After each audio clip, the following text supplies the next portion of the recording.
Hello बच्चों। आज मैं बेसिक सर्वेइंग का थर्ड सेम का यूनिट 1 का लेक्चर नंबर 3 पढ़ाने वाली हूँ। अगर अच्छा लगे तो लाइक सब्सक्राइब एंड शेयर कर दीजिएगा। चलिए तो पहले मैं रिकैप कर लेती हूँ। कल मैंने पढ़ाया था primary classification of the surveying, जो कि क्या था, classification and type of surveying था। तो primary classification of the surveying क्या क्या होता है, plane surveying and geodetic surveying. Plane surveying में क्या होता है, curvature of the earth neglected होता है, और इसमें जियोडेटिक सर्वेइंग में क्या होता है, कर्वेचर ऑफ द अर्थ क्या होता है, कंसीडर किया जाता है। इसमें सिंपल इंस्ट्रूमेंट यूज होता है, इसमें मॉडर्न इंस्ट्रूमेंट यूज होता है। इसमें स्मॉल एरिया अप टू कितना नाप सकते हैं हम भी, 250 किलोमीटर स्क्वायर तक, और इसमें क्या big area more than 250 kilometre square तक। इसमें लेस एक्यूरेसी होता है, इसमें मोर एक्यूरेसी होता है।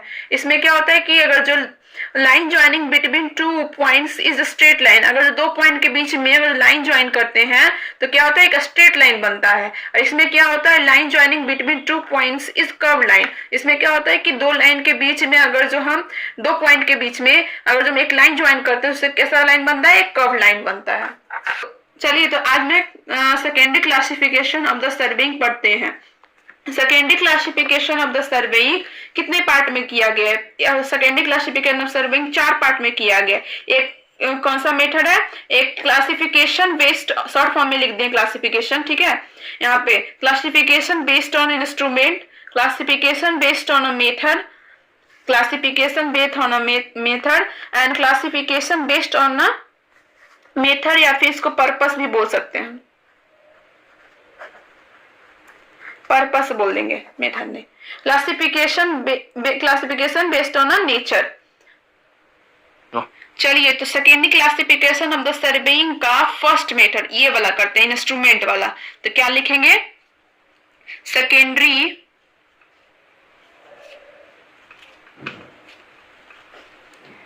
Secondary classification, secondary classification of surveying based on instrument,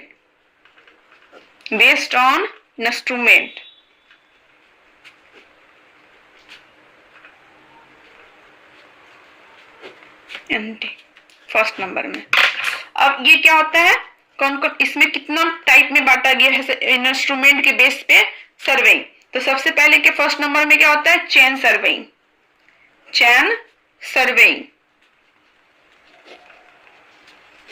second number में क्या होता है, कंपास सर्वेइंग,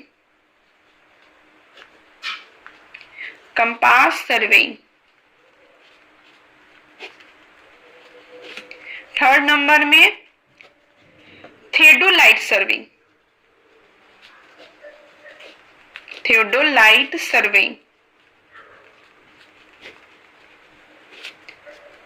फोर्थ नंबर में टेकोमीटर सर्वेइंग,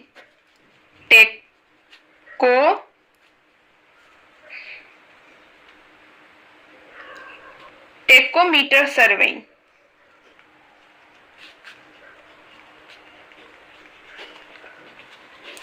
फिफ्थ नंबर में आता है प्लेन सर्वेइंग, प्लेन टेबल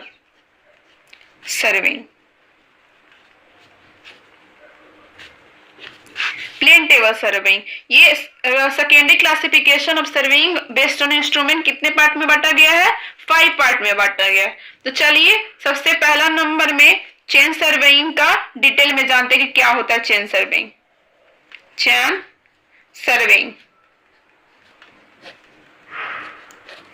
चलिए इसका पहले थ्योरी लिखते हैं फिर समझाते हैं। If chain instrument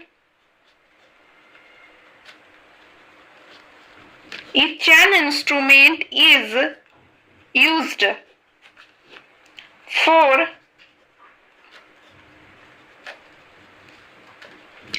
determination of horizontal distance,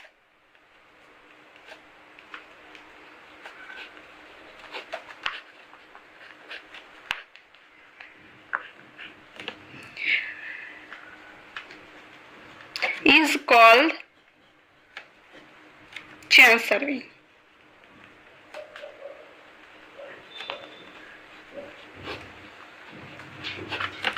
चलिए तो पहले सर्विंग चेन सर्विंग के बारे में मतलब एक्सप्लेन करते हैं कि यहाँ पे क्या लिखा, if chain instrument is used for determination of horizontal distance. अगर जो हॉरिजेंटल डिस्टेंस के बारे में हमको पता करना है तो हम क्या करेंगे, एक चेन इंस्ट्रूमेंट को हम यूज करते हैं, उसे क्या बोलते हैं, चेन सर्वेइंग बोलते हैं।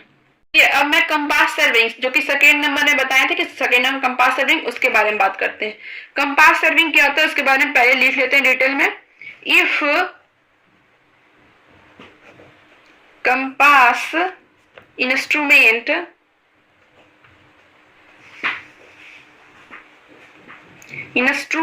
is used for determinations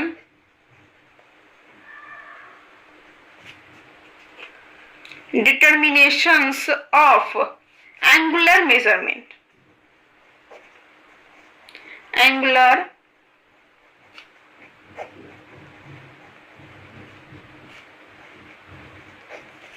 measurement is called compass serving.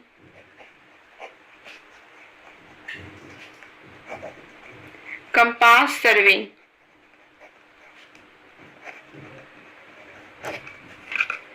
अब क्या कंपास सर्विंग एक्सप्लेन करते हैं। If compass instrument is used for determinations of angular measurement is called compass serving.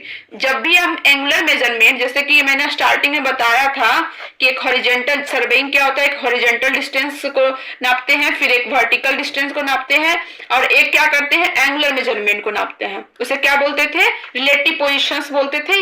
ये सब रिलेशन हो, रिलेटिव पोजीशन, उसको जो रिलेशन बताता था रिलेटिव पोजीशन का, उसे क्या बोलते थे, सर्वेइंग बोलते थे।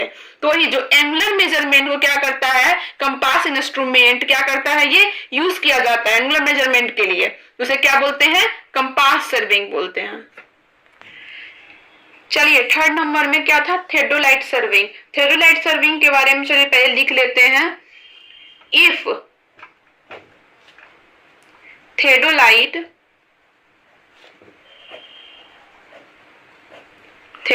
surveying theodolite instrument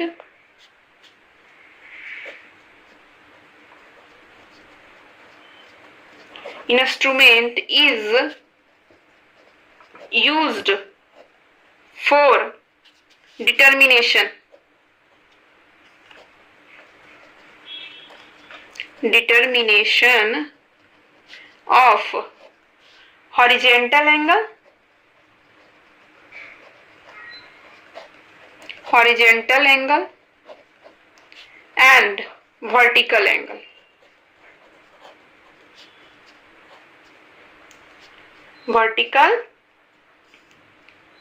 vertical angle. Vertical angle in surveying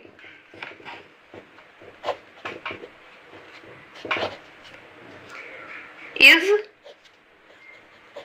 called theodolite.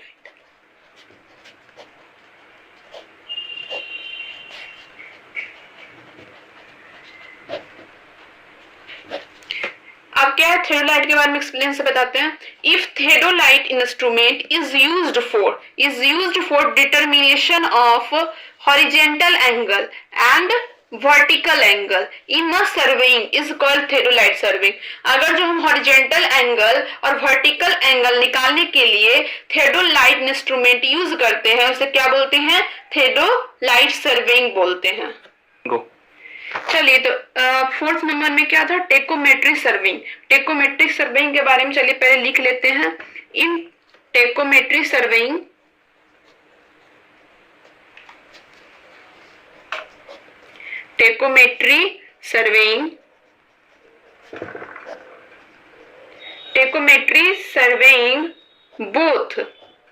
both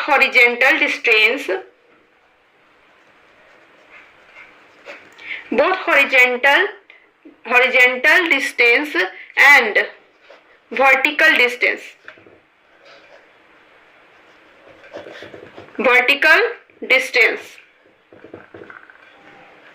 distance are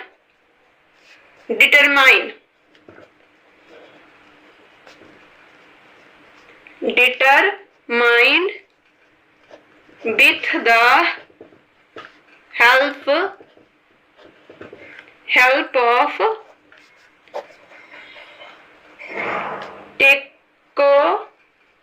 tachometer instrument।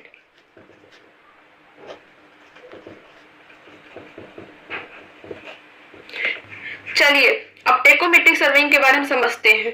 अगर जो हॉरिजेंटल एंड वर्टिकल डिस्टेंस निकालने के लिए टेकोमेट्रिक इंस्ट्रूमेंट यूज करते हैं उसे क्या बोलते हैं? टेकोमेट्रिक सर्वेइंग बोलते हैं। इसमें क्या होता है कि दोनों हॉरिजेंटल एंड वर्टिकल डिस्टेंस एक ही साथ निकल जाता है। उसे किसके हेल्प से? टेकोमेट्रिक इंस्ट्रूमेंट के हेल्प से। उसे क्या बोलते हैं? टेकोमेट्रिक सर्वेइंग बोलते हैं। चलिए देखते हैं। अब लास्ट था एक plane table surveying. In a plane table survey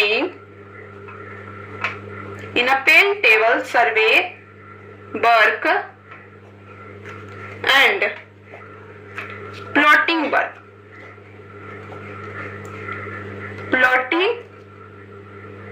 is done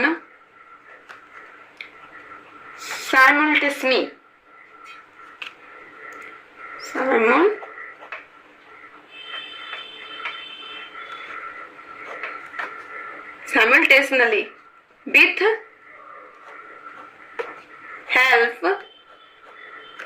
help of plane table। चलिए तो इसमें क्या बताया गया है कि इसमें सर्वे वर्क एंड प्लॉटिंग दोनों क्या होता है? एक साथ हो जाता है। किसकी मदद से? प्लेन टेबल की मदद से। इसे क्या बोलते हैं? प्लेन टेबल सर्वेइंग बोलते हैं। इसका एक्यूरेसी कम रहता है और सभी के अकॉर्डिंग इसका एक्यूरेसी क्या होता है? बहुत कम रहता है।